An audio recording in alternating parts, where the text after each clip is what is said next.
রাসূলরা নামাজ পড়ে, ধর্মীয় সকল কর্মকাণ্ড আশিক রাসূলরা করে, কিন্তু তাদের কথা হলো আমাদের সাথে কেন করে না, মানে অবলম্বনে কেন করি না, এই হলো অপরাধ, ঠিক না? আমি অনেক সময় বলে থাকি আশিক রাসূলরা সবার সমাজের সবার সাথে মিশতে পারে না, ঠিক না?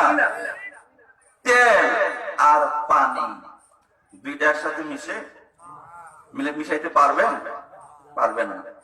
তেল এবং পানি, ওয়াটার এবং ওয়েল যেমন একসাথে মিশতে পারে না,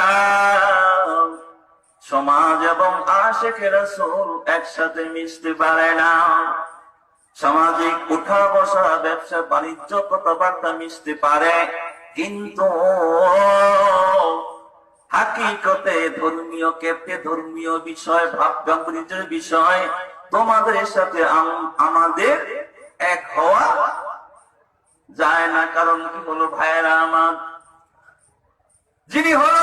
যারা হলো আশিকে রাসূল, যারা নবীকে ভালোবেসেছিল নবীর যুগে, আর যারা ভালোবাসে নাই তারা ছিল কাফের, বেঈমান, মুনাফিক, তারাও কিন্তু একসাথে মিশতে পারে নাই। আল্লাহ নবীকে বলল, ও মুহাম্মদ সাল্লাল্লাহু আলাইহি ওয়াসাল্লাম, আসো আমরা মসজিদ বানাইছি, আসো তুমি এই মসজিদে 6 মাস তুমি নামাজ পড়ো। তুমি যদি আমাদের মসজিদে 6 মাস নামাজ পড়ো, আমরা তোমার মসজিদে গিয়া 6 মাস নামাজ পড়বো। প্রস্তাব দিছে, আমার আল্লাহ ফতোয়া দিল রে, লাকুম দীনুকুম ওয়ালিয়া দীন, ঠিক না?